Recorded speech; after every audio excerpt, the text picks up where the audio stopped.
Hi, I'm Dr. Yami, and welcome to Veggie Fit Kids.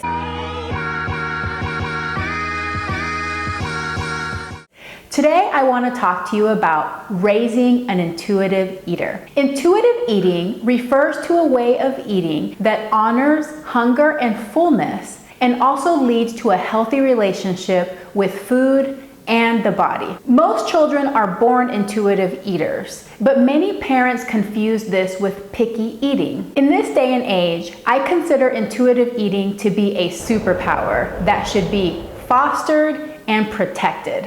Not only will this way of eating protect against overweight and obesity, but because it leads to a healthy relationship between food and the body, it also protects against disordered eating. So how do you raise an intuitive eater? I'll give you now 5 tips to raising an intuitive eater. The first tip and the most important tip, and if it's the only one that you can remember, this is the one that I want you to remember. Never ever force a child to eat.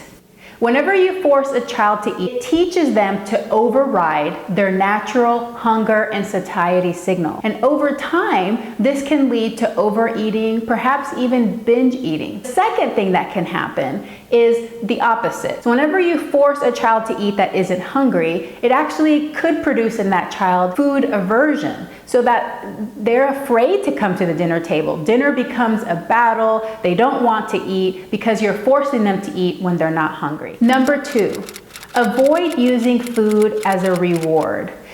I don't want you to confuse this as seeing food sometimes as fun and pleasure, but try not to use food to show a child that they've been good or to give them a reward for some type of behavior. When you do this on a regular basis, children may start to associate food with love and reward, and over time, this can lead to emotional eating. Number 3, never use food as punishment.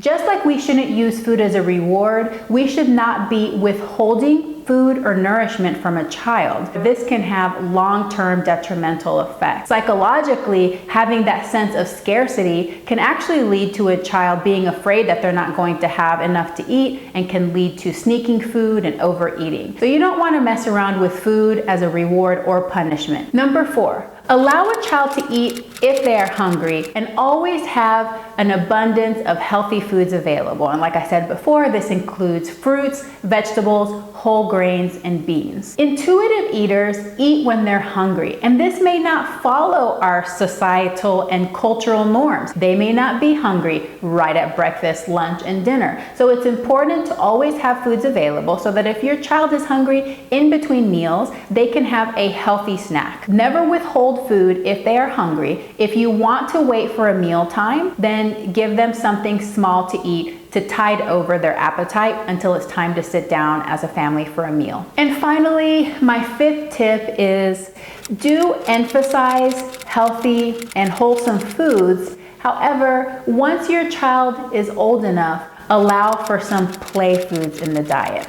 Now, I'm gonna have a whole separate video on the concept of play foods, but basically, play foods are foods that aren't necessarily health promoting, but that we sometimes eat for fun and pleasure. So a great example of this is cake. Cake is not something that we probably should be eating every single meal or even every single day, but we want to have it at birthday parties and celebrations and things like that. So once your child goes to school, they're going to be exposed to some of these foods that are not necessarily what you'd consider health food, but they may want to eat. If you completely restrict that, then your child is going to have even more of an attraction to those foods. So allowing some of these play foods in the diet and talking to your child about what are the healthful, nourishing foods, but that it's okay every once in a while to have some play foods, I think is a really healthy approach to a long-term healthy relationship with food. I hope that these tips are helpful to you and for raising an intuitive eater. If you want to learn more about the subject of intuitive eating, I recommend this book.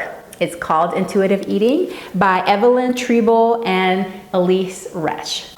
And they have an entire chapter on raising an intuitive eater that has even more details. If you liked this video, please give me a like, comment below, and subscribe to my channel. Remember that you can also find me at veggiefitkids.com and on Facebook. Thanks for watching and have a plantastic day.